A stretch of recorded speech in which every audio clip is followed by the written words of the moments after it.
ಯುದ್ಧಕಾಂಡ ಒಂದು wonderful experience ಆಯಿತು. ನನ್ನ ಲೈಫ್ ಟೈಮಲ್ಲಿ ಯಾವತ್ತೂ ಮರೆಯೋಕ್ಕೆ ಆಗದೇ ಇರತಕ್ಕಂತಹ ಒಂದು ಜರ್ನಿ. ಸಾಕಷ್ಟು ಜನ ಹೂಡಿಕೆದಾರರನ್ನು ಹುಡುಕ್ತಾ ಅದು ಗೊತ್ತಿಲ್ಲ ಸಿನಿಮಾ ಹೆಂಗೆ ಮುಗಿಸ್ಬಿಟ್ಟೆ ಅಂತ. ನಾನೇ ಪ್ರೊಡ್ಯೂಸ್ ಮಾಡಿ ಸಿನಿಮಾ ಕಂಪ್ಲೀಟ್ ಆಗಿ ಇವತ್ತು ರಿಲೀಸ್ ಹಂತಕ್ಕೂ ಬಂತು. ಎಲ್ಲರದು ಬೆಂಬಲ ಸಪೋರ್ಟ್ ಇರೋದ್ರಿಂದನೇ ಈ ಕಾರಣ ಆಗಿರುತ್ತೆ. ಎಲ್ಲ ಕಲಾವಿದರು, ತಂತ್ರಜ್ಞರು, ಸಾಕಷ್ಟು ಜನ ಸ್ನೇಹಿತರು, ಹಿತೈಷಿಗಳು, ಫ್ಯಾಮಿಲಿ ಎಲ್ಲರೂ ಸೇರಿ ಒಂದು ಸಪೋರ್ಟ್ ಮಾಡಿದ್ದಕ್ಕೆ ಈ ಹಂತಕ್ಕೆ ಬಂದಿದೆ. ಯುದ್ಧಕಾಂಡ ಸಿನಿಮಾ, ಈ ಸಿನಿಮಾದ ವಿಷಯ ಏನಪ್ಪ ಅಂತಂದರೆ ಮೂಲವಾಗಿ ಒಂದು ಹೆಣ್ಣಿನ ಮೇಲೆ ಆಧಾರವಾಗಿರ್ತಕ್ಕಂಥ ಸಿನಿಮಾ. ಒಂದು ಹೆಣ್ಣು ಅಂದರೆ ಒಂದೇ ಹೆಣ್ಣಲ್ಲ, ಹೆಣ್ಣು. ನಮ್ಮ ಭಾರತದ ಅಷ್ಟು ಹೆಣ್ಣುಗಳನ್ನು ರಿಪ್ರೆಸೆಂಟ್ ಮಾಡುವಂಥ ಒಂದು ಕ್ಯಾರೆಕ್ಟರ್ ಅರ್ಚನಾ ಜಾಯ್ಸ್ ಅವರು. ಈ ಪುಟಾಣಿ ಮಗು ನಮ್ಮ ಭಾರತದ ಅಷ್ಟು ಹೆಣ್ಮಕ್ಳಿಗೆ ರಿಪ್ರೆಸೆಂಟ್ ಮಾಡುವಂಥ ಒಂದು ಕ್ಯಾರೆಕ್ಟರ್. ಸಿನಿಮಾದಲ್ಲಿ ನನ್ನ ಪಾತ್ರ ಹೆಸರು ಭರತ್ ಅಂತ. ನಮ್ಮ ಭರತ ಖಂಡವನ್ನು ರಿಪ್ರೆಸೆಂಟ್ ಮಾಡುವಂಥ ಒಂದು ಭರತನ ಕ್ಯಾರೆಕ್ಟರ್. ಒಟ್ಟಾರೆ ಧರ್ಮಕ್ಕಾಗಿ ಒಂದು ಹೋರಾಟ. ಆ ಧರ್ಮ ಏನಂತಂದರೆ ಸರಿಯಾದ ಸಮಯದಲ್ಲಿ ನ್ಯಾಯ ಸಿಗಬೇಕು, ಅದು ವಿಶೇಷವಾಗಿ ಹೆಣ್ಣುಮಕ್ಕಳಿಗೆ. ಅದಕ್ಕೆ ಕೆಲವೊಂದು ನ್ಯಾಯಾಂಗ ವ್ಯವಸ್ಥೆಯಲ್ಲಿ ಒಂದಷ್ಟು ವಿಚಾರಗಳು ಸರಿ ಹೋಗಬೇಕಾಗಿದೆ. ಆಮೇಲೆ ಈ ಸಿನಿಮಾ ರಾಷ್ಟ್ರಪತಿಗಳಿಗೂ ತಲುಪಬೇಕು ಅನ್ನೋದು ನನ್ನ ಒಂದು ಉದ್ದೇಶ ಆಗಿದೆ. ರಾಷ್ಟ್ರಪತಿಗಳಿಗೆ ತಲುಪೋದ್ರ ಜೊತೆಗೆ ಒಂದು ಕೆಟ್ಟ ಹಠ ಇದೆ ನನಗೆ. ಈ ಸಿನಿಮಾ ತೀರಾ ಹೈ ಬಜೆಟ್ ಸಿನಿಮಾನೂ ಅಲ್ಲ. ಅಂದರೆ ಇವತ್ತು ನಾವು ನೋಡಿದ್ರೆ 30 ಕೋಟಿ, 50 ಕೋಟಿ, 100 ಕೋಟಿ ಅದು ತುಂಬ ಸಾಮಾನ್ಯ ವಿಚಾರ ಆಗಿಬಿಟ್ಟಿದೆ. ಸೊ ಆ ಸ್ಟ್ಯಾಂಡರ್ಡಲ್ಲಿ ಸಿನಿಮಾ ಮಾಡಿದ್ರೇ ಒಂದು ದೊಡ್ಡ ಸಿನಿಮಾ ಅನಿಸ್ಕೊಳ್ಳುತ್ತೆ. ಇದು ಲೋ ಬಜೆಟ್ ಸಿನಿಮಾನೂ ಅಲ್ಲ. ನನ್ನ ಯಥಾಶಕ್ತಿ ಪ್ರಕಾರ ಒಂದು ಸ್ಟ್ಯಾಂಡರ್ಡ್ ಸಿನಿಮಾ ಅಂತ ಹೇಳ್ಬೋದು. ಒಂದು ಸ್ಟ್ಯಾಂಡರ್ಡ್ ಮಿಡ್ ಸ್ಕೇಲಲ್ಲಿ ಇರತಕ್ಕಂಥ ಒಂದು ಸಿನಿಮಾ ಭಾರತಾದ್ಯಂತ ಒಂದು ದಾಖಲೆ ಮಾಡಬೇಕನ್ನೋದು ಒಂದು ಕೆಟ್ಟ ಹಠ ನಂದು. ನಾವು ಪರಭಾಷಾ ಸಿನಿಮಾಗಳಲ್ಲಿ ನೋಡಿದ್ದೀವಿ, ಕೆಲವೊಂದು ಮಲಯಾಳಂ ಸಿನಿಮಾಗಳು ಬಂದಿದ್ದಾವೆ, ಇಲ್ಲಿ ಕೆಲವೊಂದು ತೆಲುಗು ಸಿನಿಮಾಗಳು ಬಂದಿದ್ದಾವೆ. ಚಿಕ್ಕ ಬಜೆಟಲ್ಲಿ, ಅಂದರೆ ಅವ್ರಿಗೆ ಅನಿಸುವಂಥ ಚಿಕ್ಕ ಬಜೆಟ್ ಮಿಡ್ ಸ್ಕೇಲ್ ಸಿನಿಮಾಗಳು ಇಲ್ಲೆಲ್ಲ ಬಂದು ದೊಡ್ಡ ರೆಕಾರ್ಡ್ಸ್ ಮಾಡಿದ್ದಾವೆ. 100 crores ಬಜೆಟ್ ರೀಚ್ ಆಗಿದ್ದಾವೆ. ಒಂದು ಸಿನಿಮಾ ಸ್ಟ್ಯಾಂಡರ್ಡ್ ರೀತಿಯಲ್ಲಿ ಮಾಡಿ ಒಳ್ಳೆ ಕಲಾವಿದರಿದ್ದು, ಒಳ್ಳೆ ತಂತ್ರಜ್ಞರು ಇದ್ದು, ಸಿನಿಮಾನಲ್ಲಿ ಇರ್ತಕ್ಕಂಥ ವಿಷಯ ತುಂಬ ಸ್ಟ್ರಾಂಗ್ ಆಗಿ, ತುಂಬ ದೊಡ್ಡ ವಿಷಯ ಇದು ಎಲ್ರಿಗೂ ತಲುಪಬೇಕು ಅನ್ನೋ ಒಂದು ಕಾನ್ಸೆಪ್ಟ್ ಇಟ್ಕೊಂಡು ಮಾಡಿದಾಗ ಈ ಸಿನಿಮಾ ಯಾಕೆ ಆ ದೊಡ್ಡ ಮಟ್ಟಕ್ಕೆ ಆಗಬಾರ್ದು? ಇದು ಒಂದು ಎಕ್ಸಾಂಪಲ್ ಸೆಟ್ ಆಗಬೇಕು. ನನಗೆ ಇದರಲ್ಲಿ 2 ಸ್ವಾರ್ಥ ಇದೆ. ಒಂದು, ನಾನು ಒಬ್ಬ ಕಲಾವಿದನಾಗಿ ಫ್ರಂಟ್ ಲೈನ್ ಹೀರೋಸ್ ಅಂತ ಏನಿದ್ದಾರೆ ಅದರಲ್ಲಿ ನಾನು ಬಂದು ನಿಲ್ಲಬೇಕು. ಬಿಕಾಸ್ ನನಗೆ ಸಿಗಬೇಕಾಗಿರ್ತಕ್ಕಂಥ ಮಾನ ಸ್ಥಾನ ಏನಿದೆ ಅಲ್ಲ, ಅದು ಸರಿಯಾದ ರೀತಿಯಲ್ಲಿ ದೊರಕಿಲ್ಲ ಅನ್ನೋದು ನನಗೊಂದು ಬೇಜಾರಿದೆ, ಕೊರಗಿದೆ. ಅಂದರೆ ಯಾರನ್ನೂ ದೋಷಿಸ್ತಾ ಇಲ್ಲ, ಆದರೆ ಸರಿಯಾದ ರೀತಿಯಲ್ಲಿ ಬಳಸ್ಕೋಬೇಕಾಗಿರ್ತಕ್ಕಂಥ ರೀತಿಯಲ್ಲಿ ಅದು ಬಳಕೆ ಆಗಿಲ್ಲ ಅನ್ನೋದು ಒಂದು ಬೇಜಾರು ಅನ್ನೋದಿದೆ. ಯಾರು ಆ ಪ್ರಯತ್ನ ಮಾಡದೇ ಇದ್ದಾಗ ಸ್ವಯಂ ನಾವೇ ಎದ್ದು ನಿಂತು ಆ ಪ್ರಯತ್ನ ಮಾಡಬೇಕು ಅನ್ನೋ ಒಂದು ಸಿದ್ಧಾಂತ ನಂಬುವಂಥ ವ್ಯಕ್ತಿ ನಾನು. ಇನ್ನೊಬ್ಬರ ಮೇಲೆ ಡಿಪೆಂಡ್ ಆಗದೆ ಯಾಕೆ ನಾವೇ ಮಾಡಬಾರ್ದು, ನಮ್ಮನ್ನು ನಾವೇ ಸೃಷ್ಟಿ ಮಾಡ್ಕೋಬೇಕು, ನಮ್ಮ ಫ್ಯೂಚರನ್ನು ನಾವೇ ಕ್ರಿಯೇಟ್ ಮಾಡಬೇಕು. ಯಾವುದೋ ಪ್ರಿಡಿಕ್ಷನ್ ಹೋಗಿ ಮುಂದೆ ನನ್ನ ಫ್ಯೂಚರ್ ಏನಾಗುತ್ತೆ, ನನ್ನ ಭವಿಷ್ಯ ಏನಾಗುತ್ತೆ ಅಂತ ಇನ್ನೊಬ್ಬರು ಮುಂದೆ ಜಾತಕ ಕೇಳೋದಕ್ಕಿಂತ ನನ್ನ ಜಾತಕ ನಾನೇ ಬರೆಯೋಣ, ನನ್ನ ಭವಿಷ್ಯ ನಾನೇ ಬರೆಯೋಣ ಅಂತ ನಿರ್ಧಾರ ಮಾಡೋಂಥ ವ್ಯಕ್ತಿ ನಾನು.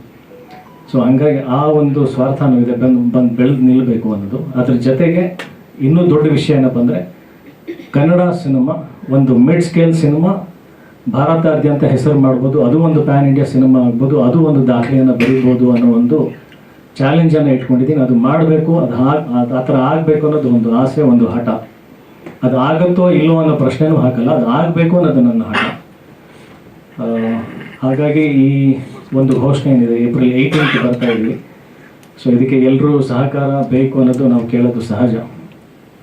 ಬೇಕು ಅನ್ನೋದ್ರ ಜೊತೆಗೆ ನಾನು ಕೇಳ್ಕೊಳ್ಳೋದು, ಎಲ್ಲರೂ ಖಂಡಿತ ನಿಮ್ಮ ಕರ್ತವ್ಯ ಅಂತ ಈ ಪರ್ಟಿಕ್ಯುಲರ್ ಸಿನಿಮಾಗೆ ಮಾಡಲೇಬೇಕು. ಬಿಕಾಸ್ ಒಂದು ಒಳ್ಳೆ ಕಾಸ್ ಆಗುತ್ತೆ, ಒಂದು ಒಳ್ಳೆ ಸಂದೇಶ ಇಡೀ ಜಗತ್ತಿಗೆ ಕೊಡುವಂಥ ಆಗುತ್ತೆ. ಸೊ ಎಲ್ಲ ಕಲಾವಿದರದ್ದು, ಎಲ್ಲ ಟೆಕ್ನಿಷಿಯನ್ಸ್ದು ಅದೇ ಬೇಡಿಕೆ ಆಗಿದೆ, ಅದೇ ಕೋರಿಕೆ ಆಗಿದೆ. ಒಬ್ಬೊಬ್ಬರಾಗಿ ತಮ್ಮ ಅನಿಸಿಕೆ, ತಮ್ಮ ಅನುಭವ ಸಿನಿಮಾದು ಚಿಕ್ಕದಾಗಿ ಚೊಕ್ಕದಾಗಿ. ನಿಮಗೂ ಸಮಯದ ಅಭಾವ ಇರುತ್ತೆ ಗೊತ್ತು. ಇಷ್ಟೊಂದು ಜನ ಇರೋದ್ರಿಂದ ಎಲ್ಲರೂ ತಮ್ಮ ಮನಸ್ಸಿನ ಮಾತುಗಳನ್ನು ಇಲ್ಲಿ ಹಂಚ್ಕೋಬೇಕು ಅಂತ ಕೇಳ್ಕೊಳ್ತೀನಿ. ಯಾರಿಂದ ಶುರು? Ladies first. ಮೊದಲನೇದಾಗಿ ಅರ್ಚನಾ ಜಾಯ್ಸ್ ಅವರು. ಆ್ಯಕ್ಚುಲಿ ಸಿನಿಮಾದ ಪ್ರೊಟಗನಿಸ್ಟ್ ನಾನಲ್ಲ, ಅರ್ಚನಾ ಜಾಯ್ಸ್ ಅವರು. ಇದು ಒಂದು ಏನಂತಾರೆ ಅದನ್ನ ಫೀಮೇಲ್ ಓರಿಯೆಂಟೆಡ್ ಸಿನಿಮಾ. ನಮ್ಮಲ್ಲಿ ಭಾಳಷ್ಟು ಜನಕ್ಕೆ ಯಾವುದಾದ್ರೂ ಒಂದು ಹೊಸ ಚಿತ್ರ ಬಂದಾಗ ನಾವು ಭಾಳ ಡಿಫ್ರೆಂಟ್ ಆಗಿದ್ದೇವೆ ಅಂತ ಹೇಳೋದು ಭಾಳ ಮಾಮೂಲಿ ಅಲ್ವ. ಭಾಳ ಕೇಳಿ ನೀವು ಭಾಳ ಸಲ ಏನು ಡಿಫ್ರೆಂಟ್ ಆಗಿದೆಯಾ ಅಂದಾಗ ಅವನ ಪಾಪ ಪ್ಯಾಕ್ ಅಲ್ವಾ. ಆದರೆ ಇದರ ಮೊದಲ ಹೆಜ್ಜೆಯಿಂದ ಇದು ಡಿಫ್ರೆಂಟ್ ಆಗಿದೆ ಅನ್ನೋದನ್ನು ನಿಮಗೆ ಕಣ್ಣಿಗೆ ಕಾಣಿಸೋ ಹಾಗೆ ಅದು ಹೇಳ್ತಾ ಇದೆ.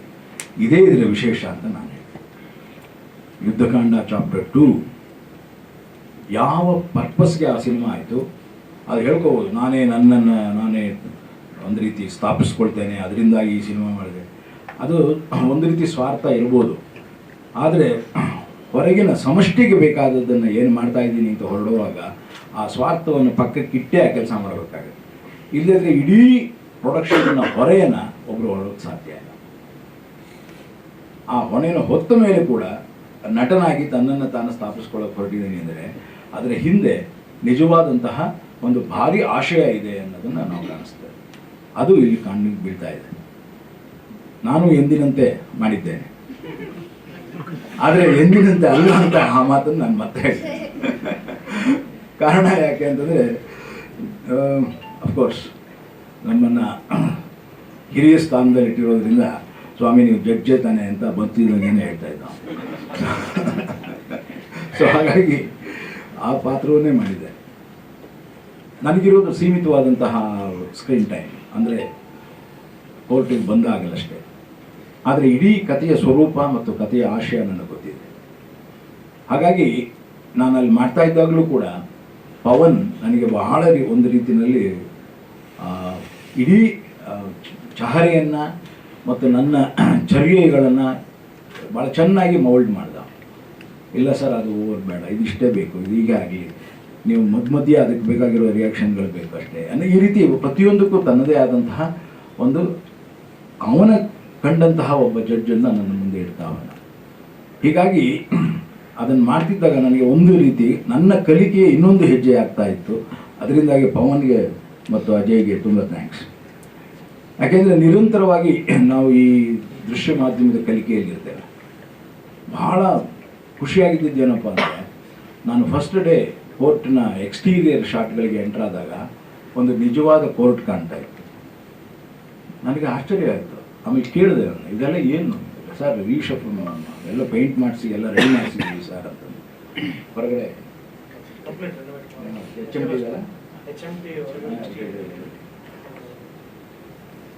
ಒಂದು ಬರೀ ಪ್ರಾಡಕ್ಟ್ ಬಗ್ಗೆ ಯೋಚನೆ ಮಾಡಿದಾಗ ಅದಕ್ಕೆ ಏನನ್ನೋ ಡೆಕೋರೇಟ್ ಮಾಡ್ತೇವೆ. ಆದರೆ ಅದು ಬಹಳ ಆತ್ಮೀಯವಾಗಿದ್ದಾಗ ಅದನ್ನು ಡೆಕೋರೇಟ್ ಮಾಡಲ್ಲ, ಅದನ್ನು ಇನ್ನೂ ಚೆನ್ನಾಗಿ ಅಪ್ಯಾಯಮಾನವಾಗಿ ಮಾಡ್ತಾರೆ. ಅದು ಚೆನ್ನಾಗಿರ್ಬೇಕು, ಚೆನ್ನಾಗಿ ಕಾಣಿಸ್ಬೇಕು. ಅಲ್ಲಿ ಖರ್ಚು ವೆಚ್ಚಗಳು ಕಣ್ಣಿಗೆ ಕಾಣೋದಿಲ್ಲ. ಅದು ಚೆನ್ನಾಗಿರಬೇಕು, ಚೆನ್ನಾಗಿ ಕಾಣಿಸ್ಬೇಕು, ಇಡೀ ಜನ ಅದನ್ನು ಒಪ್ಕೋಬೇಕು ಅನ್ನುವಂತಹ ಒಂದು ಧ್ಯೇಯ ಇರುತ್ತೆ. ಅದು ಇಡೀ ಮೇಕಿಂಗಲ್ಲಿ ಕಾಣ್ತಾ ಬಂತು ನನಗೆ. ಒಂದು ಕೋರ್ಟ್ ಸೆಟ್ ಹಾಕಿದ್ರು ಕಂಠೀರವದಲ್ಲಿ. ಆ ಸೆಟ್ಗೆ ಬಂದವರು ಎಷ್ಟೋ ಜನಕ್ಕೆ ಗೊತ್ತಿರ್ಬೋದು ಅದು ಹೇಗಿತ್ತು ಅಂತ. ಭಾಳ ಚೆನ್ನಾಗಿತ್ತು. ನಾನೊಬ್ಬ ರಿಕ್ವೆಸ್ಟ್ ಮಾಡಿದೆ, ದಯವಿಟ್ಟು ಹಾಗೆ ಬಿಡಪ್ಪ, ಇನ್ನೊಂದು 4 ಜನ TV ಸೀರಿಯಲ್ ಅವ್ರಿಗೆ ಹೆಲ್ಪ್ ಆಗುತ್ತದೆ ಅಂತಲೂ ಹೇಳಿದೆ. ಹಾಗೆ ಬಿಟ್ಟಿದೆ.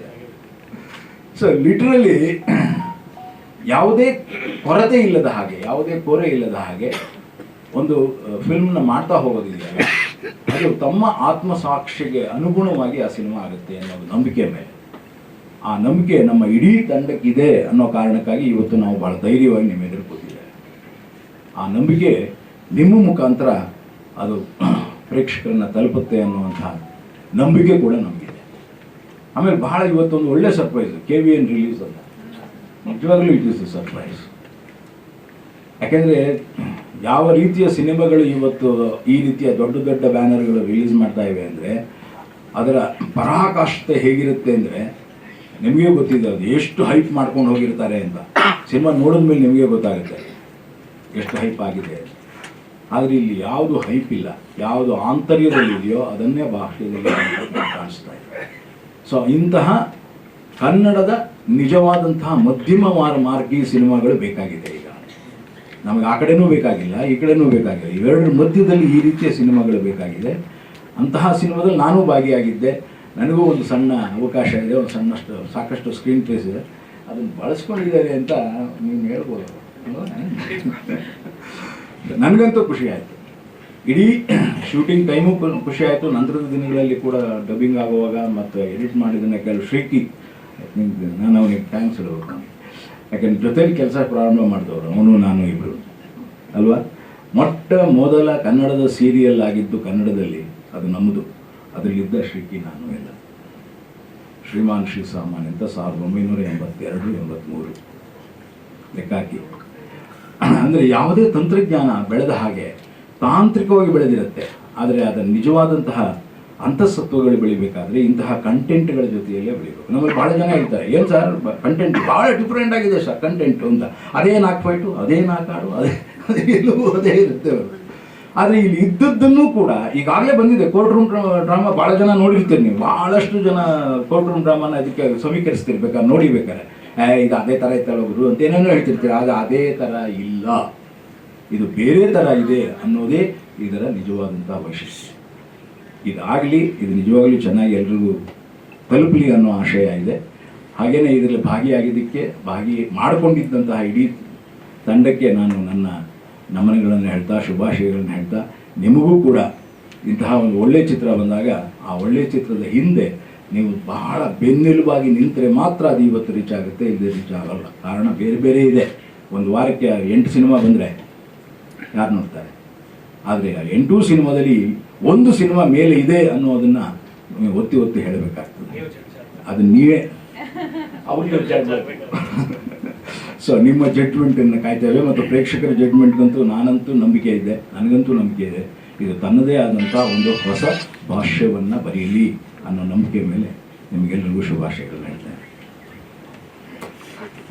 ಫೀಮೇಲ್ ಓರಿಯೆಂಟೆಡ್ ಅನ್ನೋದಕ್ಕಿಂತ ಬಹುಶಃ ಅಂದರೆ ಒಂದು ಕಾಸ್ಗೋಸ್ಕರ ಮಾಡ್ತಿರೋದ್ರಿಂದ it is I should appreciate ನೀವು ಈ ಥರದೊಂದು ಸಬ್ಜೆಕ್ಟ್ನ ಪ್ರೊಡಕ್ಷನಲ್ಲಿ ತೊಗೊಂಡು ಫಸ್ಟ್ ಆಫ್ ಆಲ್ ಮಾಡ್ತಿರೋದು. ಆ್ಯಂಡ್ ನೀವು ಇದನ್ನ ಈ ಥರದೊಂದು ಕಥೆ ಮಾಡ್ಕೊಡೋದು ನಮ್ಮ ಡೈರೆಕ್ಟರ್ ಪವನ್ ಭಟ್. ನನಗೆ ಫಸ್ಟ್ ಆ್ಯಂಡ್ ಫಾರ್ಮೋಸ್ಟ್ ರೀಸನ್ ಕಥೆ ಒಪ್ಕೊಂಡಿದ್ದ ಕಾರಣ ಇವ್ರು ಹೇಳ್ದಂಗೆ ಟೈಮ್ಲಿ ಜಸ್ಟಿಸ್ ಆಗಬೇಕು ಅಂತ. ನಾವು ಅಂದರೆ ದಿನನಿತ್ಯ ಏನೇನೋ ಒಂದಷ್ಟು ಇನ್ಸಿಡೆಂಟ್ಗಳಾಗ್ತಿರತ್ತೆ.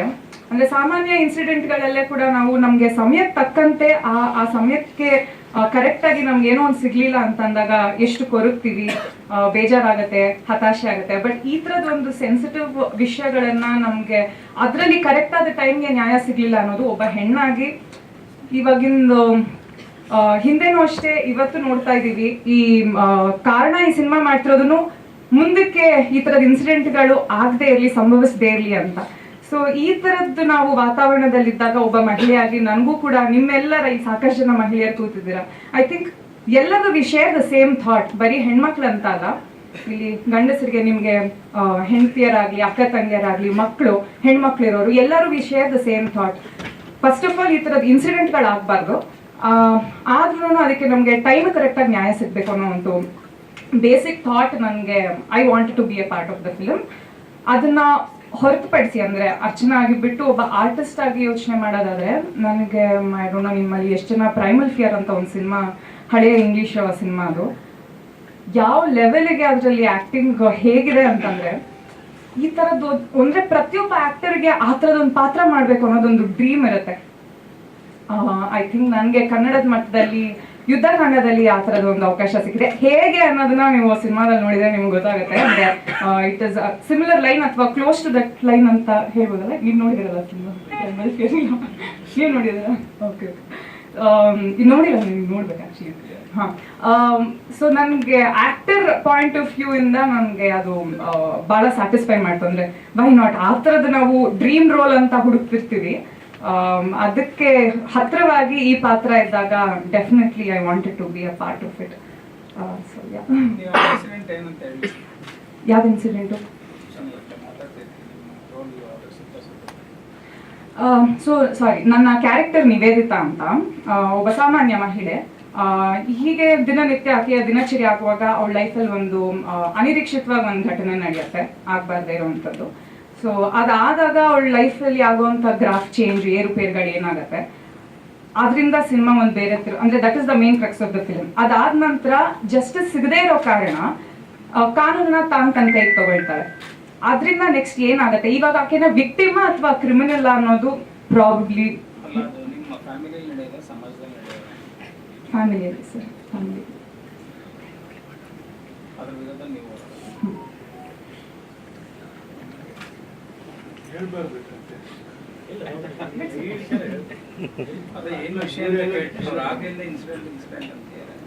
ಅಂದ್ರೆ ನಾವು ಇವರು ಫಸ್ಟ್ ಅಡ್ರೆಸ್ ಮಾಡಿದ್ರಲ್ಲ ಚೈಲ್ಡ್ ಅಬ್ಯೂಸ್ ಅನ್ನೋದನ್ನ ಹೇಳಿರೋದ್ರಿಂದ, ಹಾಗಾಗಿ ಐ ಥಾಟ್ ಅಂಡರ್ಸ್ಟುಡ್ ಅಂತ ಅನ್ಕೊಂಡೆ.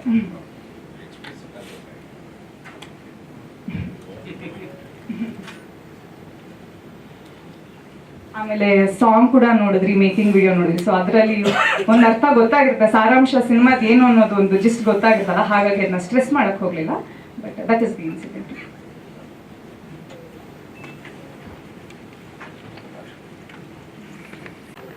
ನೋಡಿ, ಕನ್ನಡ ಸಿನಿಮಾದಲ್ಲಿ ಗಂಭೀರವಾಗಿ ಒಂದು ಸಾಮಾಜಿಕವಾಗಿ ಈಗ ಪ್ರಸ್ತುತ ಅನ್ನಿಸುವ ಒಂದು ವಿಷಯವನ್ನು ತಗೊಂಡು ಭಾಳ ಆಳವಾಗಿ ಒಂದು ತೀವ್ರತೆಯಿಂದ ಅದನ್ನು ನಿರೂಪಿಸುವಂಥ ಕಥೆಗಳು ಬರೋದು ಅಪರೂಪ ಆಗಿದೆ. ಒಂದು 70ರ ದಶಕದಲ್ಲಿ ನಾವು ಕನ್ನಡ ಸಿನಿಮಾ ಕಮರ್ಷಿಯಲ್ ಆಗಿ ಕೂಡ ಅಥವಾ ಆರ್ಟಿಸ್ಟಿಕ್ ಆಗಿ ಕೂಡ ಗಳಿಸ್ಕೊಂಡಿದ್ದ ಒಂದು ವರ್ಚಸ್ಸು ಈಗಿಲ್ಲ. ಅದಕ್ಕೆ ಕನ್ನಡ ಸಿನಿಮಾದಲ್ಲಿ ಒಳ್ಳೆ ಪಾತ್ರಗಳು ಅಂದರೆ ಒಳ್ಳೆ ಸ್ಕ್ರೀನ್ ಪ್ಲೇ ಇದ್ದು ಅದರಲ್ಲಿ ಚೆನ್ನಾಗಿ ಪಾತ್ರಗಳನ್ನು ಕಟ್ಟಿಕೊಟ್ಟಿರೋದು ಭಾಳ ವಿರಳ ಈಗ. ಅದಕ್ಕೆ ಕನ್ನಡ ಸಿನಿಮಾದಲ್ಲಿ ಪಾತ್ರ ಮಾಡೋಕ್ಕೆ ಒಪ್ಕೊಳ್ಳೋದೆ ಬರ್ತಾ ಬರ್ತಾ ಕಷ್ಟ ಆಗೋ ಥರದ್ದು ನಾವು ಕಾಲದಲ್ಲಿ ಇದ್ದೀವಿ ಅಂತ ನನಗನ್ಸುತ್ತೆ. ಅಂಥ ಕಾಲದಲ್ಲಿ ಇವರು ಬಂದು ನನಗೆ ಈ ಕಥೆ ಹೇಳಿದಾಗ, ಅಂದರೆ ಆಮೇಲೆ ಅವ್ರ ಪಟ್ಟ ಕಷ್ಟ ಅವರೇ ಹೇಳ್ಕೊಳ್ಳಿ, ಆದರೆ ಇವರು ನನಗೆ ಬಂದು ಕತೆ ಹೇಳಿದಾಗ ನನಗೆ ತುಂಬ ಉತ್ಸಾಹ ಬಂತು. ಇವರು 1 ವರ್ಷಕ್ಕಿಂತ ಮುಂಚೆ ನಾನು ಕೇಳ್ತಾನೇ ಇದ್ರು ಇದು ಮಾಡ್ತೇನೆ. ನನಗೇನು ಅಷ್ಟು ಇಂಟ್ರೆಸ್ಟ್, ಯಾಕೆ ನನಗೆ ಸ್ಟೀರಿಯೋ ಟೈಪ್ ಥರ ಇರುತ್ತೆ ಅಂತ. ಲಾಯರ್ ಅಂದರೆ ಲಾಯರು, CBI ಆಫೀಸರು, ರಾ ಆಫೀಸರ್, ಈ ಥರದ್ದು ಮಾಡಿ ನಾನು ಮಾಡೋದು ಬೇಡ ಅಂದ್ಕೊಂಡೇ ಇದ್ದೆ ನಾನು. ಬಟ್ ಅವ್ರ ಕತೆ ಹೇಳಿದ್ಮೇಲೆ ನನಗೆ ತುಂಬ ಉತ್ಸಾಹ ಬಂತು. ಅಂದರೆ ನಾನು ಬರೀ ಒಂದು ಪಾಯಿಂಟ್ ಮಾತ್ರ ಇದರಲ್ಲಿ ಹೇಳಿಬಿಡ್ತೀನಿ, ಎಲ್ಲರೂ ಮಾತಾಡ್ತಾರೆ, ನಿಮಗೆ ಗೊತ್ತಾಗುತ್ತೆ. ಅದು ಅಜಯ್ ಅವರೇ ವಿವರವಾಗಿ ಹೇಳ್ತಾರೆ. ನೋಡಿ, ಭಾರತದಲ್ಲಿ 5 ಕೋಟಿ ಕೇಸ್ ಪೆಂಡಿಂಗ್ ಇದೆಲ್ಲ ಕೋರ್ಟಲ್ಲಿ. ನೀವು ಅಕಸ್ಮಾತ್ ಕೋರ್ಟ್ ಮೆಟ್ಲು ಹತ್ತಿ ನೀವು ಕೇಸ್ ಹಾಕಿ ಒಂದು 10 ವರ್ಷ, 15 ವರ್ಷ, 20 ವರ್ಷ, 25 ವರ್ಷ ಕಾದಿದ್ರೆ ನಿಮಗೆ ಗೊತ್ತಾಗುತ್ತೆ ಏನಾಗುತ್ತೆ ಅಂತ. ಅಂದರೆ ಆ ಕೋರ್ಟವರು ಆಗಾಗ ಅವರು ಕೋರ್ಟಿನ ನ್ಯಾಯಮೂರ್ತಿಗಳು, ನ್ಯಾಯಾಧೀಶರು ಅವರೆಲ್ಲ ಆಗಾಗ ಅವರು ವೆಕೇಶನ್ ತಗೊಳ್ಳೋದೇನಂತೆ, ಮತ್ತು ಅವ್ರ ಮೂಡ್ ಬಂದಂಗೆ ಅವ್ರು ಮಾತಾಡೋದೇನಂತೆ, ಅವೆಲ್ಲ ಇರುತ್ತೆ. ಅವ್ರಿಗೆ ಅವಮಾನ ಮಾಡಬೇಕು ಅಂತ ನಾನು ಹೇಳ್ತಿಲ್ಲ, ಆದರೆ ಅವ್ರಿಗೆ ಯಾವಾಗಾಗುತ್ತೋ ಅವ್ರಿಗೆ ಕೆಲಸ ಮಾಡ್ಬೋದು ಅನ್ನೋ ಥರ ಮನಸ್ಸಿದ್ದಂಗೆ ಇದೆ ಅವ್ರಿಗೆ. ಆದರೆ ಕಷ್ಟ ಇದ್ದಾಗ ಅದರ ನಿವಾರಣೆ ಆಗೋದು ಯಾರು ಕೇಸ್ ಹಾಕಿ ಅಥವಾ ಕಂಪ್ಲೇಂಟ್ ಇಟ್ಕೊಂಡು ಕೋರ್ಟ್ಗೆ ಹೋಗ್ತಾರೋ ಅವ್ರಿಗಿರುತ್ತೆ. ಅದಕ್ಕೆ ಸಮಯಕ್ಕೆ ಸರಿಯಾಗಿ ಅವರು ಜಡ್ಜ್ಮೆಂಟ್ ಕೊಡದೇ ಇದ್ರೆ ಏನಾಗುತ್ತೆ ಅನ್ನೋ ಪ್ರಶ್ನೆ ಇದೆ. ಈಗ ಕಳೆದ 2 ತಿಂಗಳಿಂದ ಪ್ರತಿ ತಿಂಗಳು ಹಾಕಿದ್ದು ಕೇಸ್ಗಿಂತ ಹೆಚ್ಚು ರಿಸಾಲ್ವ್ ಆಗಿರೋ ಕೇಸ್ ಜಾಸ್ತಿ ಆಗಿದೆ ಅಂತ ಓದಿದೆ ನಾನು. ಬಟ್ ಅದು ತುಂಬ ಸ್ಮಾಲ್ ಮಾರ್ಜಿನ್. ಅದನ್ನು ಮಾಡ್ಕೊಂಡೋದ್ರೆ 50 ವರ್ಷದಲ್ಲಿ ಇದು ಬಗೆಹರಿಸ್ಬೋದು, ಆ ಥರದ್ದಾಗಿದೆ. ಸೊ ನಾನೇನು ಹೇಳ್ತೀನಿ, ಅದಕ್ಕೆ ಪರಿಹಾರಗಳು ಬೇರೆ ಬೇರೆ ಇರ್ಬೋದು. ಈಗ ಕೇಸ್ ಲಾ ಅಂತಾರೆ, ಅಂದರೆ ನಮ್ಮ ಕಾನೂನಲ್ಲಿ, ಸಂವಿಧಾನದಲ್ಲಿ, ಅಥವಾ ನಮ್ಮ IPC, ಇಂಡಿಯನ್ ಪೀನಲ್ ಕೋಡ್, ಅದಕ್ಕೆ ಬೇರೆ ಬೇರೆ ಹೆಸರುಗಳು ಇಟ್ಟಿದ್ದಾರೆ. ಹಿಂದಿಲಿ ನನಗೆ ಹೇಳಕ್ಕೆ ಬರೋದೇ ಅಲ್ಲ ಅದಕ್ಕೆ ಬೇರೆ ಏನೋ ಹೆಸರುಗಳು ಇಟ್ಕೊಟ್ಟಿದ್ದಾರಲ್ಲ, ಅದಕ್ಕೆಲ್ಲ. So Indian penal code, Indian civil code, criminal procedure code, ಏನೇನೋ ಇದೆ. ಅವೆಲ್ಲ ಅದನ್ನ ಅನುಸರಿಸಿ ಯಾರು ಜಡ್ಜ್ಮೆಂಟ್ ಕೊಡ್ತಾರೋ, ಮತ್ತೆ ಆಲ್ ಇಂಡಿಯಾ ರೆಫರೆನ್ಸ್ ಇದೆ, ಹಿಂದೆ ಏನೇನು ಜಡ್ಜ್ಮೆಂಟ್ಗಳು ಕೊಟ್ಟಿದ್ದಾರೋ ಅದನ್ನು ನೋಡಿ ಮಾಡೋದು. ಮತ್ತೆ ಹಿಂದಕ್ಕೆ ಯಾವುದಕ್ಕೂ ಕೊಟ್ಟೇ ಇಲ್ಲ, ಪಾರ್ಲಿಮೆಂಟಲ್ಲೂ ಬಗೆಹರಿದಿಲ್ಲ, ಅದಕ್ಕೆ ಏನಾದ್ರು ಕೊಡಬೇಕು ಅಂದರೆ ಕೋರ್ಟು ಬಂದು ಮಾಡಿದ್ರೆ ಅಂದರೆ ಕೇಸ್ ಲಾ ಅಂತ ಏನಂತಾರೋ ಅದೆಲ್ಲ ಕ್ರೋಢೀಕರಿಸಿ ನೀವು ಒಂದು AI ಕೊಟ್ಬಿಟ್ರೆ ಸುಮಾರು 1 ವಾರದಲ್ಲಿ ಈ 5 ಕೋಟಿ ಕೇಸು ರಿಸಾಲ್ವ್ ಆಗುತ್ತೆ ಅಂತ ಅನ್ಸುತ್ತೆ. ಅದನ್ನು ಕೆಲವು ದೇಶಗಳು ಮಾಡೋಕ್ಕೆ ಹೊರಟಿವೆ. ಆ್ಯಕ್ಚುಲಿ ಇವರು ಅದನ್ನು ಮಾಡಿ ಅವರು ಕೋರ್ಟಲ್ಲಿ ಕೂತಿರೋರಿಗೆ ಅದು ಆಗಿ ತಿರ್ಗಾ ಯಾರು ಅಪೀಲಿಗೆ ಬಂದರೆ ಬೇಕಾದ್ರೆ ಅದನ್ನು ನೋಡ್ಕೊಳ್ಳಿ. ಅವರು ಮನುಷ್ಯನ ವಿವೇಕನ ಕೊಡೋದಿದ್ರೆ ಅವ್ರು ಕೊಡಲಿ ಅವಾಗ. ಆದರೆ ಇಲ್ಲದೇ ಇದ್ರೆ ಅದನ್ನ ಮಾಡೋಕ್ಕೆ ಅವ್ರು ಬಿಟ್ಟರೆ ಬೆಟರು. ಆದರೆ ಇದು ಈ ಅವೇರ್ನೆಸ್ಸು ಇದು ಭಾಳ ಕಷ್ಟ. ಈ ಕಷ್ಟದ್ದು ಎಷ್ಟು ದೊಡ್ಡದು ಈ ಕಷ್ಟ, ಮತ್ತು ಇದನ್ನು ಎಷ್ಟು ಇಂಟೆನ್ಸಿಟಿಯಿಂದ ನೀವು ಇದನ್ನು ನಿರೂಪಿಸಿ ಜನರಿಗೆ ಮುಟ್ಟಿಸ್ಬೇಕು ಅನ್ನೋಕ್ಕೆ ಒಂದು ಪ್ರಯತ್ನ ಅಂದರೆ ನಾನು ಈ ಯುದ್ಧಕಾಂಡ ಚಾಪ್ಟರ್ 2 ಅಂತ ಹೇಳ್ತೀನಿ. ಇವರು ಭಾಳ ಕಷ್ಟ. ನಾನು ತುಂಬ ಆರ್ಗ್ಯೂ ಮಾಡೋ ನೇಚರ್ ಇದೆ ನನಗೆ. ನಾನು ಶೂಟಿಂಗ್ ಆಗ್ಬೇಕಾದ್ರೆ ಸ್ಕ್ರಿಪ್ಟ್ ಅವ್ರು ಓದಿದ್ದ ಟೈಮಲ್ಲಿ ಮಧ್ಯ ಸೀನ್ಗಳಲ್ಲಿ ಮಧ್ಯನೂ ನಾನು ಇದು ಹಿಂಗೆ ಯಾಕೆ ಹಿಂಗಿದೆ ಅಂತ ಕೇಳಿದ್ರೆ ಅವ್ರಿಗೆ ಉತ್ತರ ಕೊಡೋದಕ್ಕೆ ಅಷ್ಟು ರಿಸರ್ಚ್ ಮಾಡ್ಕೊಂಡಿದ್ರು ಅವ್ರು ಆಗಲೇ. ಅದಕ್ಕೆ ಬೇರೆ ಬೇರೆ ಆಯಾಮಗಳಿಂದ ಒಂದು any victim is a victim. ಈ ಕೇಸಲ್ಲಿ ಹೆಣ್ಣು. ಆದರೆ ಒಂದು ಹೆಣ್ಣಿಗೆ ಹೆಣ್ಣು ವಿಕ್ಟಿಮ್ ಆದಾಗ ಹೆಣ್ಣಿನ ಸುತ್ತ ಒಂದು ಜಗತ್ತಿರುತ್ತೆ, ಅವರೆಲ್ಲರೂ ವಿಕ್ಟಿಮ್ಸ್ ಆಗ್ತಾರೆ. ಗಂಡಸಿಗೆ ಆಗೋದಕ್ಕಿಂತ ಜಾಸ್ತಿ. ಬೀದಿಯಲ್ಲಿ ಗಂಡಸಿಗೆ ಅವಮಾನ ಆದರೆ ಲುಂಗಿನ ಎತ್ಕೊಂಡು ಜಗಳಕ್ಕೆ ಹೋಗೋದಕ್ಕಾಗತ್ತೆ, ಗೊತ್ತಾ? ಆದರೆ ಒಂದು ಹೆಣ್ಣಿಗೆ ಅವಮಾನ ಆದರೆ ಮಕ್ಕಳಿಗಾಗತ್ತೆ, ತಂದೆ ತಾಯಿಗಾಗತ್ತೆ. ಇದು ಅದಕ್ಕಾಗಿ ಭಾಳ ವಿಶೇಷ ಅನಿಸುತ್ತೆ ಅಮಾಂಗ್ ವಿಕ್ಟಿಮ್ಹುಡ್ಸ್.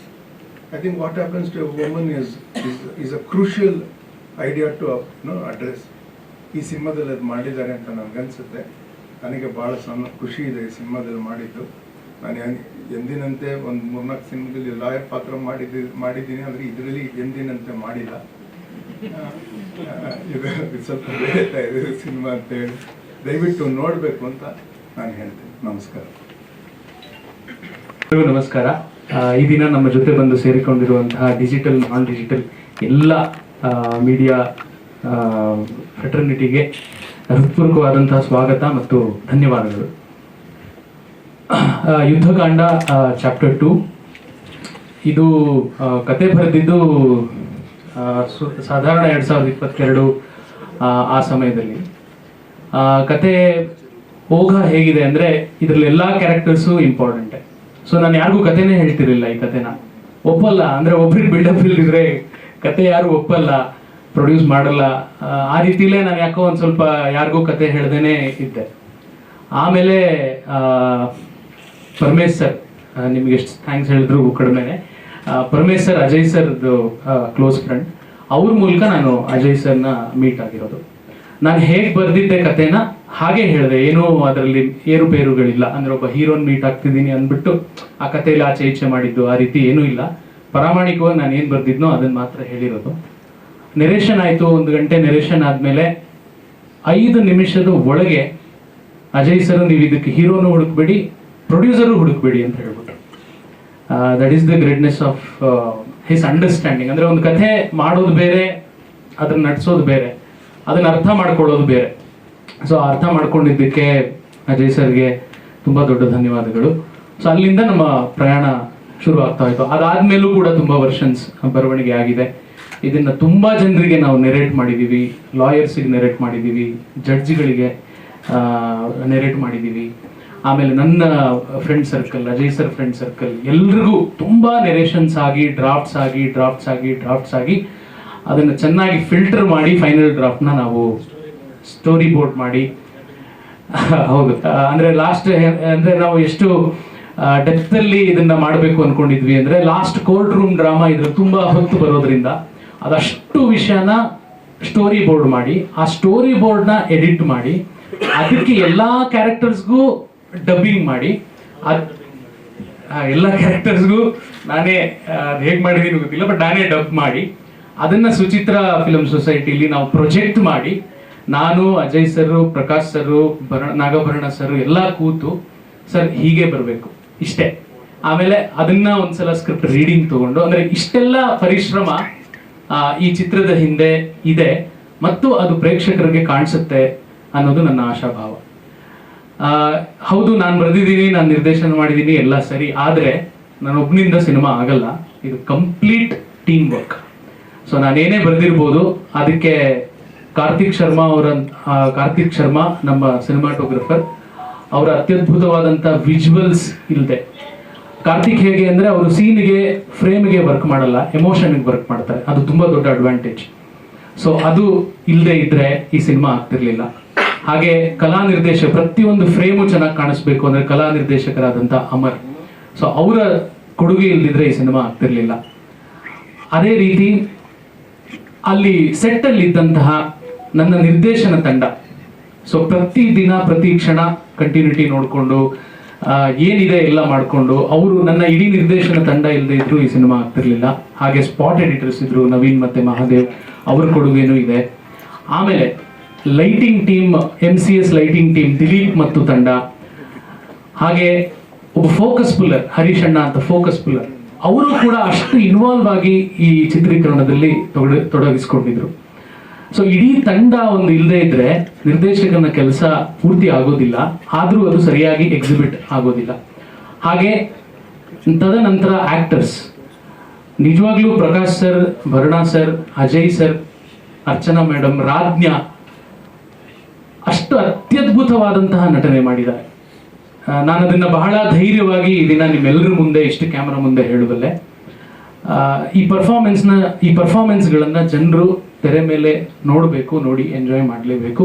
ಸೊ ಆ ರೀತಿಯಾದಂತಹ ಪರ್ಫಾರ್ಮೆನ್ಸ್ ಎಲ್ರದು. ಎಸ್, ಹಾಗೆ ಇನ್ನೊಂದಷ್ಟು ಕಲಾವಿದರು, ಸುಪ್ರೀತಾ ಆಗಿರ್ಬೋದು, ಸುಜಿತ್ ಆಗಿರ್ಬೋದು, ತುಂಬಾ ಜನ ಇದ್ದಾರೆ. ಅದ್ರ ಡೀಟೇಲ್ಸ್ ಎಲ್ಲ ದಯವಿಟ್ಟು ಕೊಡ್ತೀನಿ, ಮರ್ತೋದ್ರೆ ದಯವಿಟ್ಟು ಕ್ಷಮಿಸ್ಬೇಕು. ಸೊ ಇದೆಲ್ಲ ಕಂಪ್ಲೀಟ್ ಟೀಮ್ ವರ್ಕ್ ಸಿನಿಮಾ. ಅದರ ಹೆಸರೇ ಯುದ್ಧಕಾಂಡ ಚಾಪ್ಟರ್ 2. ಸೊ ಎಲ್ರಿಗೂ ಧನ್ಯವಾದಗಳನ್ನ ನಾನು ಈ ವೇದಿಕೆ ಮೂಲಕ ಹೇಳೋದಕ್ಕೆ ಇಷ್ಟಪಡ್ತೀನಿ. ಹಾಗೆ ತದನಂತರ ಪೋಸ್ಟ್ ಪ್ರೊಡಕ್ಷನ್ ಅಂತ ಬಂದ್ರು, ಅದು ಇನ್ನೊಂದು, ಅಲ್ಲಿಗೆ ಶೂಟಿಂಗ್ ಮಾಡೋದು ಒಂದು ರೀತಿ ಸುಲಭ ಅನ್ಸ್ಬಿಡುತ್ತೆ ಪೋಸ್ಟ್ ಪ್ರೊಡಕ್ಷನ್ಗೆ ಬಂದಾಗ, ಯಾಕಂದ್ರೆ ಅಲ್ಲಿ ಎಡಿಟಿಂಗ್. ಸೊ ನಮ್ಮ ಶ್ರೀ ಸರ್ ಎಡಿಟಿಂಗ್ ಅಲ್ಲಿ ನಮ್ಗೆ ಇನ್ನೊಂದು ಪರ್ಸ್ಪೆಕ್ಟಿವ್ ನ ಕಟ್ಕೊಡ್ತಾ ಇದ್ರು. ನೋಡಿ, ಈ ಸೀನ್ ನೀವು ಹಿಂಗ್ ಅನ್ಕೊಂಡಿದ್ರಲ್ಲ, ನಾನು ಹಿಂಗ್ ಮಾಡಿ ನೋಡಿಸ್ತೀನಿ, ಇದೆಲ್ಲ ಇರ್ತಿತ್ತು ನಮ್ದು ಎಕ್ಸರ್ಸೈಸಸ್. ಸೊ ಆ ಪೂರ್ತಿ ಅಂದ್ರೆ editor is called as the second director of the movie. Sets ಅಲ್ಲಿ ಸಿನಿಮಾ ಆಗುವಾಗ who is the second director ಅಂದ್ರೆ DOP, ಸಿನಿಮಾ ಆದ್ಮೇಲೆ who is the second director ಅಂದ್ರೆ ಎಡಿಟರ್. ಸೊ ಅವರೇ ಕಟ್ಕೊಡೋದು ಸಿನಿಮಾನ. ಸೊ ಶ್ರೀ ಸರ್, ನಿಮ್ಗೂ ಹೃತ್ಪೂರ್ವಕವಾದಂತಹ ಧನ್ಯವಾದಗಳು.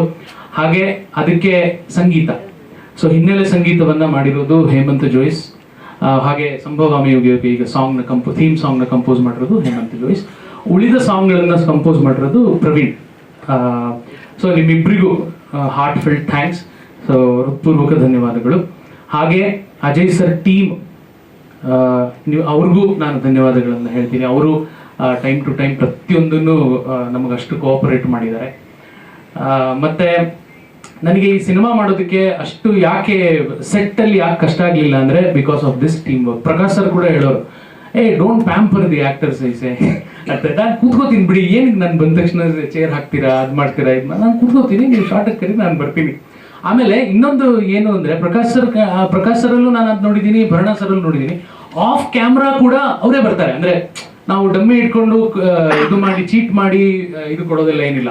ಯಾಕೆ ಕರಿಯಲ್ಲ, ನಾನು ಬರ್ತೀನಲ್ಲ, ಅವರೇ ಕೊಡ್ತಾರೆ. ಇವನ್ ಅಜಯ್ ಸರ್ ಫಸ್ಟ್ ಕೈ ನೋಡ್ಕೊಂಡು ಆಕ್ಟ್ ಮಾಡೋದು, ಅದೆಲ್ಲ ಇಲ್ಲ, ಅವರೇ ಬಂದು ನಿಲ್ತಾರೆ. ಇವನ್ ಅವ್ರ ಶೋಲ್ಡರ್ ಕೂಡ ಇಲ್ಲ ಫ್ರೇಮ್ ಅಲ್ಲಿ, ಬಟ್ ಸ್ಟಿಲ್ ಅವರೇ ಬರ್ತಾರೆ, ಅವರೇ ಕ್ಯೂ ಕೊಡ್ತಾರೆ. ಆಗ ಎದುರುಗಡೆ ಇರೋ ಆಕ್ಟರ್ಗೆ ಅದು ಅಷ್ಟು ಅಥೆಂಟಿಕ್ ಆಗಿ ಬರುತ್ತೆ, ಇಲ್ಲಾಂದ್ರೆ ಆರ್ಟಿಫಿಷಿಯಲ್ ಆಗಿ ಬರುತ್ತೆ.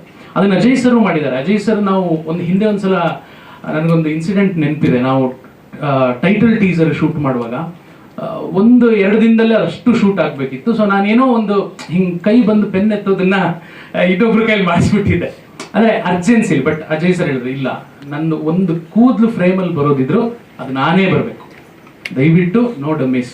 ಸೊ ಇದ್ರಲ್ಲಿ ಒಂದು ಫ್ರೇಮಲ್ಲೂ ಅಜಯ್ ಸರ್ ಇಲ್ಲದೆ ಇರೋ ಡಮ್ಮಿ ಫ್ರೇಮ್ ಇಲ್ಲ. ಅದೊಂದು ಭುಜ ಇರ್ಬೋದು, ಒಂದು ಬೆರಳಿರ್ಬೋದು, ಅದು ಅಜಯ್ ಸರ್ವೇ. ಸೊ ಈ ರೀತಿ ಕೋಆಪರೇಷನ್ ನನಗೆ ಆಕ್ಟರ್ಸ್ ಕಡೆಯಿಂದ ಸಿಕ್ಕಿದೆ. ಇನ್ನೊಂದು ಅರ್ಚನಾ ಮ್ಯಾಮ್ ಇನ್ಸಿಡೆಂಟ್ ಹೇಳಬೇಕು.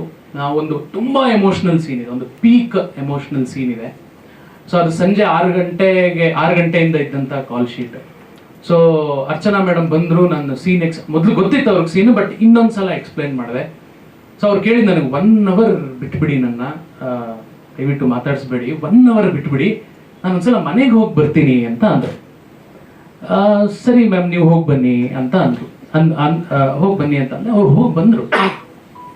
ಅಂದ್ರೆ ಅವ್ರ ಕಾಸ್ಟ್ಯೂಮ್ ನ ಸೆಟ್ ಮಾಡ್ಕೊಂಡ್ ಬಂದ್ರು. ಅಂದ್ರೆ ಅವ್ರು ಏನ್ ಹೇಳಿದ್ರು ಬಂದ ತಕ್ಷಣ ಅಂದ್ರೆ, ನನ್ಗೆ ಇನ್ನೊಂದು 1/2 hour ಕೊಡಿ, ನಾನೊಂದು ಒಂದು ಟೇಕಲ್ಲೇ ಮಾಡೋಣ, ಇದನ್ನ ಒಂದು ಟೇಕ್ ಕೊಡ್ತೀನಿ, ಆ ಟೇಕಲ್ಲಿ ಏನೇ ಆದ್ರೂ ನೀವು ಕಟ್ ಹೇಳ್ಬೇಡಿ ಅಂತ. ಅಂದ್ರೆ ಅವ್ರನ್ನ ಎಳೆಯೋದು, ಹಿಂಗೆ ಎಳೆದು ಹಾಕೋದು, ಕಾನ್ಸ್ಟೇಬಲ್ಸ್ ಎಲ್ಲ ಇದು ಮಾಡೋದು, ತುಂಬಾ ಚಲಾಪಿಲಿ ಟೇಕ್ ಇದೆ. ಅದ್ರಲ್ಲಿ ಏನೇ ಆದ್ರೂ ನೀವು ಅದನ್ನ ತಡಿಬೇಡಿ. ಸೊ ಅದನ್ನ ಅವ್ರು ಒಂದೇ ಟೇಕಲ್ಲೂ ಮಾಡಿದ್ದಾರೆ. ಅದೇ ಸಿನಿಮಾದಲ್ಲಿ ಇರೋದು ಇವತ್ತು. So that was the dedication given by every one. ಅದು ನನ್ನ ಪುಣ್ಯ ಅಂತ ಹೇಳ್ಬೇಕಷ್ಟೆ, ಬೇರೆ ಏನೂ ಅಲ್ಲ. ಅಂದರೆ ನಾವು ಬರೆದ್ಬಿಟ್ಟಿರ್ತೀವಿ, ಬರೆದಲ್ಲಿಗೆ ಸಿನಿಮಾ ಆಗಲ್ಲ. ಅದು ಕಂಪ್ಲೀಟ್ ಟೀಮ್ ವರ್ಕ್ ಆದಾಗಲೇ ಅದು ಸಿನಿಮಾ ಆಗುವಂಥದ್ದು. ಸೊ ಎಲ್ಲರೂ ಸಿನಿಮಾನ ಖಂಡಿತ ಎಂಜಾಯ್ ಮಾಡ್ತಾರೆ ಅನ್ನೋ ಕಾನ್ಫಿಡೆನ್ಸ್ ನನಗಿದೆ. ಹಾಗೆ ಸಿನಿಮಾದ ಥೀಮು ಕೂಡ ಸಮಾಜಕ್ಕೆ ಬೇಕು. ಅಂದರೆ ನ್ಯಾಯ ಸಿಗೋದು ತಡ ಆಗಿಬಿಟ್ರೆ ಸಿಗೋ ನ್ಯಾಯಕ್ಕೆ ಬೆಲೆ ಇರಲ್ಲ. ಇವತ್ತಿಗೂ 30 ವರ್ಷ ಜಮೀನ್ ಕೇಸ್ಗಳನ್ನ ಕೋರ್ಟಲ್ಲಿ ಅಲಿತಾ ಇರೋರು ನಾವು ನೋಡಿದ್ದೀವಿ. ಅದು ಜಮೀನು ಸಿಕ್ಕರೂ ಅವ್ರಿಗೆ ಮೇ ಬಿ ಅದರ ಬೆಲೆ ಕಳೆದೋಗಿರುತ್ತೆ. So justice delayed is justice denied. So ಅದನ್ನ ಸಮಾಜಕ್ಕೆ ತೋರಿಸುವಂಥ ಒಂದು ಪ್ರಯತ್ನ. ಇನ್ನೊಂದು ಪುರುಷ ಪ್ರಯತ್ನ ಅಂತ ಇದೆ. ಅಂದರೆ ಪುರುಷ ಅಂದರೆ ಗಂಡಸು ಅಂತಲ್ಲ, ಪುರು ಅಂದರೆ ದೇಹ, ದೇಹದಲ್ಲಿರುವಂಥ ಪ್ರತಿಯೊಂದು ಜೀವನೂ ಪುರುಷನೇ. ಸೊ ನಮ್ಮ ಪ್ರಯತ್ನ ಏನಿರಬೇಕು ಅದ್ರ ಕಡೆ ಅನ್ನೋದಕ್ಕೆ ಅಂಬಾಸಡರ್ ಆಗಿರುವಂಥದ್ದು ಭರತ್ ಅಂದರೆ ಅಜಯ್ ರಾವ್ ಅವರ ಕ್ಯಾರೆಕ್ಟರ್. ಅದನ್ನು ಅವ್ರು ಪ್ಲೇ ಮಾಡಿದ್ದಾರೆ. ಸೊ ಹಾಗೆ ಅವ್ರು ಇಲ್ಲಿ ಕೂತ್ಕೊಂಡು ಈ ಸಿನಿಮಾದ ಪ್ರೋಟಗನಿಸ್ಟ್ ಅರ್ಚನಾ ಜೋಯಿಸ್ ಅಂತ ಹೇಳ್ತಾರೆ ಅಂದರೆ ಅದಕ್ಕೊಂದು ಗುಂಡಿಗೆ ಬೇಕು, ಅದಕ್ಕೆ ಓಪನ್ ಹಾರ್ಟೆಡ್ನೆಸ್ ಬೇಕು. ಹಾಗೆ ಆಗಲ್ಲ ಅದು. ಸೊ ಅದೇ ರೀತಿ ನನ್ನ ಟೀಮ್, ಸೊ ಎಲ್ಲರೂ ಅದೇ ರೀತಿ ಕೆಲಸ ಮಾಡಿದ್ದಾರೆ. ಮತ್ತೊಮ್ಮೆ ಯಾರದೇ ಒಂದು ಹೆಸರು ಮರ್ತೋಗಿದ್ರು ದಯವಿಟ್ಟು ನನ್ನ ಕ್ಷಮಿಸಬೇಕು. ಸೊ ಎಲ್ರಿಗೂ ಹೃತ್ಪೂರ್ವಕವಾದಂಥ ಧನ್ಯವಾದಗಳನ್ನು ಹೇಳ್ತಾ ನನ್ನ ಮಾತನ್ನು ಮುಗಿಸ್ತೇನೆ.